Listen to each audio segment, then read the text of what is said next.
Hola, buenas tardes, ¿qué tal? Soy José de la Rosa y bienvenidos una vez más a mi canal.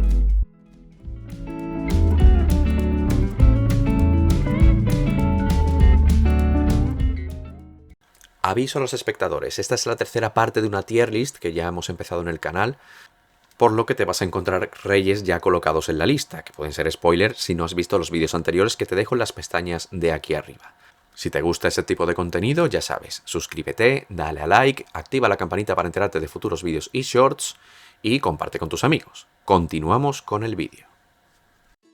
Siguiente monarca. ¿Este quién es? Seguro que más de uno no sabéis quién es, y yo no lo sabía hasta hace poco porque lo he tenido que mirar, ¿eh?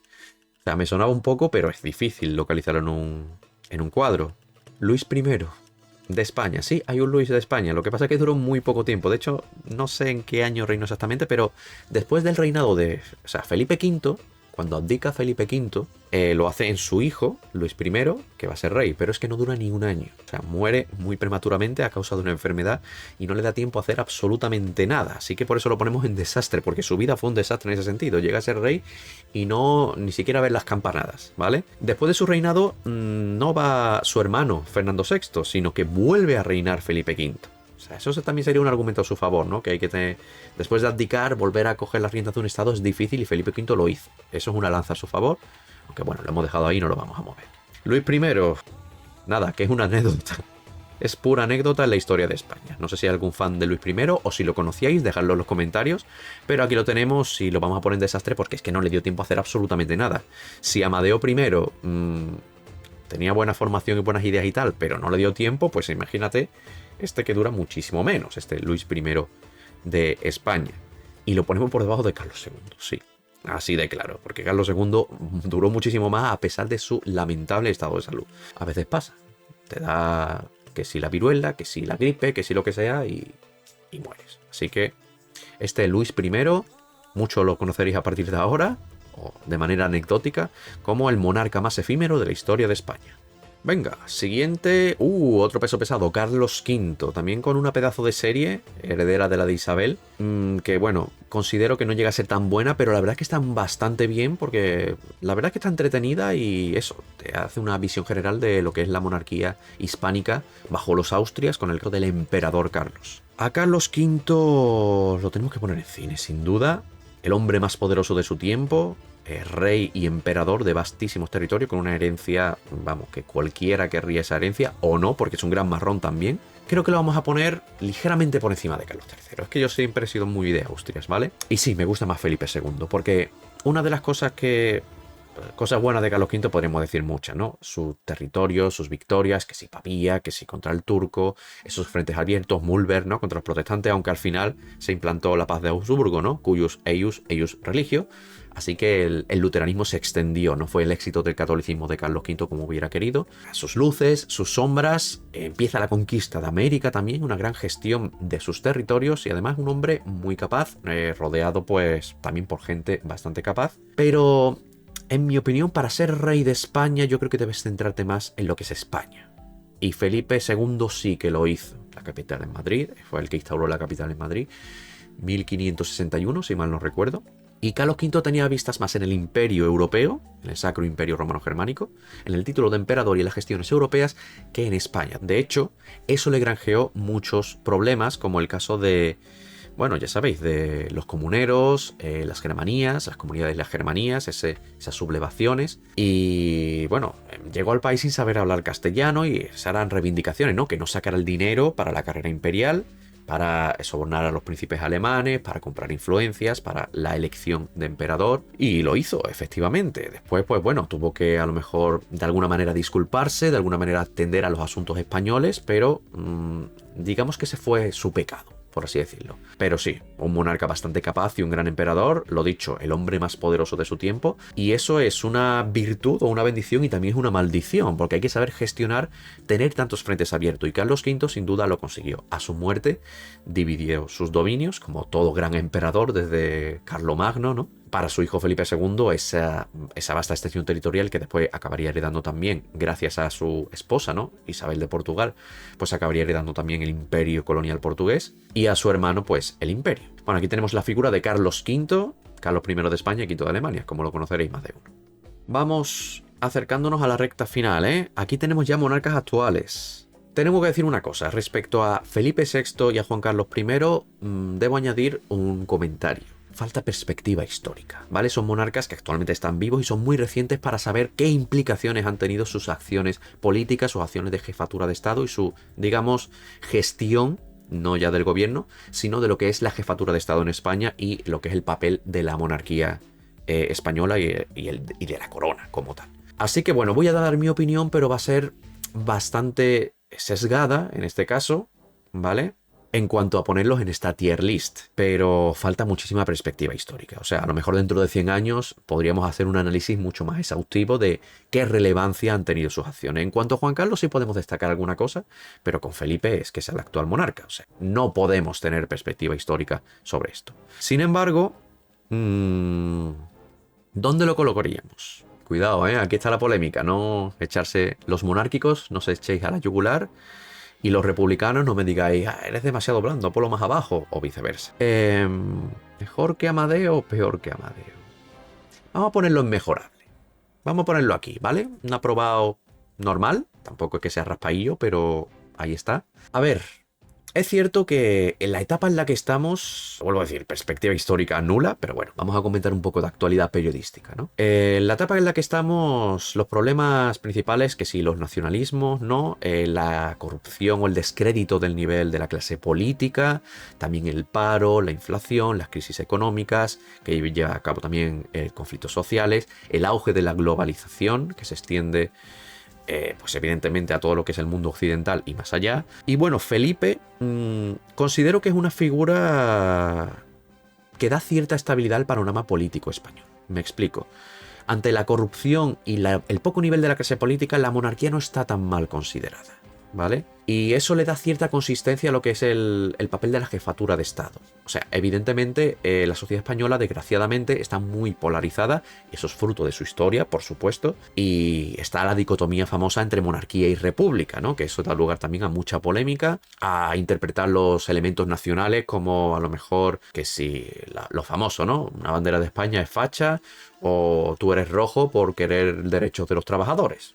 Cosas así. El pan nuestro de cada día, desgraciadamente, y al final tenemos que aprender historia para analizar estos elementos desde una perspectiva actual, evidentemente, pero teniendo referencias históricas de lo que ha pasado y cómo hemos llegado a esas situaciones. Por eso, no considero que haya sido un mal rey. No le ha dado tiempo a cagarla, yo creo, todavía. A Felipe VI, no sé si la cagará alguna vez. Quién sabe, el tiempo dirá. Pero no considero que sea un mal jefe de Estado. Ahora, monarquía, república, ¿qué es mejor, qué es peor? Tener un rey, un jefe de Estado por vía vitalicia, que no puede ser elegido, pero se supone que está preparado, aunque bueno, quién sabe si puede llegar a algún momento algún descerebrado a ocupar este puesto. Voy a dar un detalle curioso y no me quiero alargar mucho, pero bueno, si no se hubiera aprobado la ley sálica, a ver, sin la pragmática excepción, ¿no? De lo que hablamos antes, que permitió gobernar a Isabel II. Si no se hubiera escrito la pragmática sanción, bueno, gobernaría hoy el pretendiente carlista, eso está claro, pero si de alguna manera se hubiera vuelto a aprobar esa ley sálica con todas sus garantías y con todos sus puntos, por así decirlo, el heredero al trono, el príncipe de Asturias, sería Froilán, ¿vale? Lo cual puede ser un poco duro. Y no la princesa de Asturias, ¿no? Que es Leonor. Quién sabe lo que nos deparará el futuro, pero al menos no considero que sea un mal rey Felipe VI a día de hoy. Tampoco muy destacable con la situación actual, pero bueno, cierta estabilidad mantiene en un mundo bastante inestable. Veremos cómo avanza esto. Y por otro lado, con un poquito más de perspectiva histórica, pero muy poca, tenemos a Juan Carlos. Juan Carlos I. A ver, un papel muy importante en la transición junto a Adolfo Suárez. Que sí, mucha polémica de la transición, de que se debiera haber hecho de una manera o de otra, pero al fin y al cabo estableció el camino a lo que es una sociedad democrática, un Estado de Derecho en España después de una dictadura de casi 40 años. Eso ya tiene cierta relevancia histórica. Habrá gente que esté de acuerdo como se hizo, gente que esté en contra, evidentemente. ¿Podría haberse hecho mejor? Seguro que sí. ¿Podría haberse hecho peor? También. Pero tiene cierta relevancia histórica. Y últimamente, pues salpicado un poco por los escándalos políticos, que si la caza de elefantes de Botswana, que si el tema del amante. Una figura que ha empeorado mucho su imagen y eso, entre otras cosas, le llevó a abdicar, además de su estado de salud. Lo voy a poner por debajo, a ver, por su relevancia histórica lo pondría por encima de Felipe VI, pero en general, como opinión general por esos vaivenes políticos, ¿no? Y esos cambios de imagen, creo que lo voy a poner un poco por debajo. ¿Quién sabe si dentro de 10, 15 o 20 años esta situación se invierte? ¿Quién sabe? ¿Quién sabe lo que conocemos y lo que desconocemos, ¿no? De todo esto, porque muchas cosas se saben a posteriori. Incluso a lo largo de la historia se ha demostrado que ha sido así. De momento no considero que hayan sido malos reyes y han sido muy importantes en, por lo menos, sobre todo Juan Carlos I a nivel de perspectiva histórica, lo que es la gestión de la transición. Luces, sombras, como todos los monarcas, pero la virtud, como decía Aristóteles, está en el término medio. No me funéis monárquicos, no me funéis republicanos, por favor. O sí, funarme, da igual. Decid lo que queráis en los comentarios. Sois libres, esto es un foro, siempre y cuando sea con respeto y sentido común. Ahí podéis opinar. Juan Carlos I, el rey que, digamos, dio el paso hacia la transición a la democracia. Aquí lo tenemos.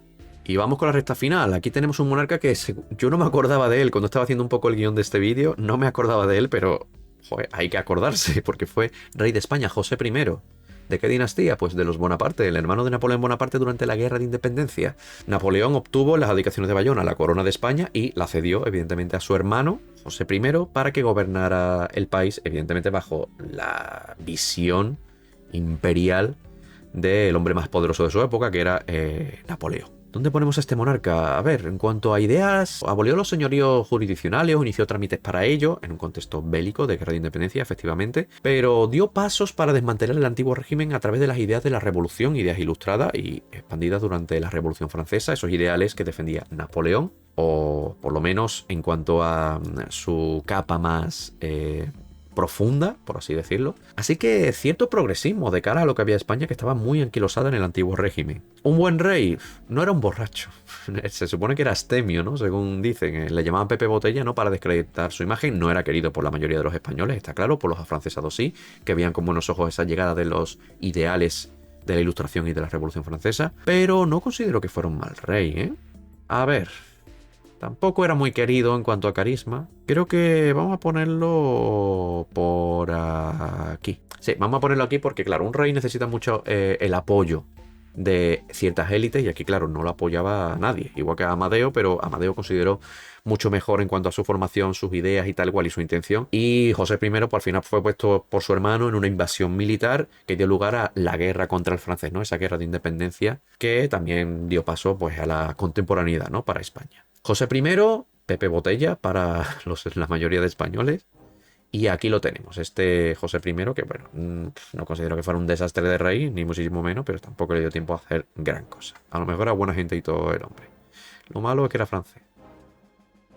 Y vamos, que estoy reventado con el último rey de la tier list, Carlos IV, el último rey de la dinastía Borbón en el siglo XVIII, con problemas exteriores como la Revolución Francesa, que evidentemente le llenó de temor, ¿no? Que pudiera explotar algo parecido en España. Bastante pelele también, controlable, con un ministro desastroso como fue Manuel Godoy, con su esposa, que lo controlaba totalmente a su antojo. Y bueno, eso pues no es bueno para lo que es la personalidad de un monarca, sea hombre o mujer, pero no tenía una personalidad fuerte, ni carácter, ni capacidades óptimas para el gobierno. Sí llevó a cabo ciertas medidas positivas, ¿no? Que si expropió los bienes de los jesuitas que habían sido expulsados durante el reinado de Carlos III, que eso no lo dijimos. ¿Punto positivo o negativo? La expulsión de jesuitas en el reinado de Carlos III, que estaba por aquí. Bueno, laicismo por un lado, ilustrado, que indica cierto progreso histórico, pero por otro lado los jesuitas eran muy influyentes a nivel cultural, a nivel de desarrollo, a nivel de educación y tal. Y bueno, no sé yo si sería un punto negativo o positivo, ¿eh? Habría que analizarlo a fondo. Bueno, el caso, Carlos IV. Le tocó el tema del motín de Aranjuez, su hijo se le sublevó. Este de aquí, ¿no? Fernando VII, que si las abdicaciones de Bayona, guerra de independencia. Eso es lo que le tocó vivir, una etapa muy convulsa y muy complicada, y un mal rey en general. Y lo voy a poner por debajo de Carlos II. Sí. No. Claro, es que en su reinado llegó el desastre por ese lado. Así que yo creo que lo vamos a poner ahí. Y lo considero mejor que Fernando VII porque no parece que fuera tan sinvergüenza como Fernando VII. A ver, yo no los conocía, evidentemente, pero por lo que nos hemos informado, por lo que nos ha llegado a través de fuentes históricas. Que quién sabe. Carlos IV. Un monarca que le tocó vivir una etapa muy comprometida, muy complicada. Imagino que lo hizo lo mejor que pudo, pero no estuvo a la altura de las circunstancias y España pasó por una de sus etapas más complicadas, como fue la Guerra de Independencia, en parte por la mala gestión de su ministro, ¿no? Manuel Godoy, que con el Tratado de Fontainebleau, pues dejó pasar a los franceses, ya sabéis cómo va la historia, ¿no? Y Napoleón empezó esa invasión de España con esa excusa de conquistar Portugal, pero en realidad todo se torció. Así que, bueno, aquí tenemos la tier list de los reyes de España. Os dejo aquí la imagen por si le queréis sacar una foto o verlo un poco en profundidad. Y bueno, la verdad es que he considerado que ha sido bastante entretenido y espero que os haya ayudado por lo menos a recordar algún dato histórico, algún evento, que eso sí, evidentemente son la mayoría de cosas que hemos hablado aquí, no son opiniones, sino que son hechos, pero también he dado mi opinión bastantes veces. Y recordar que, bueno, es la mía, las opiniones son libres, como se dice, y los hechos son sagrados. Incluso los hechos se pueden interpretar desde una perspectiva u otra, porque al final somos sujetos y por lo tanto estamos adscritos a ese subjetivismo, esa subjetividad que viene implícita en lo que viene a ser la interpretación de cualquier tipo de hecho. Así que, sin duda, os dejo aquí. Escribidme en los comentarios vuestra tier list, como qué pondríais en primer lugar, qué pondríais el último, no sé. Me gustaría leeros un poquito. Y lo siento si os he dejado, o si el vídeo se ha hecho demasiado largo y sobre todo si me he dejado información relevante en el tintero. También si algún dato se me ha pasado que pudiera ser bueno para cambiar algún rey de posición o algún dato curioso, pues estaré encantado de leerlos en los comentarios. Espero que os haya gustado el vídeo y si es así, os agradecería que os suscribierais, le dierais el like y activaréis la campanita para futuros vídeos y shorts. Sin más, me despido.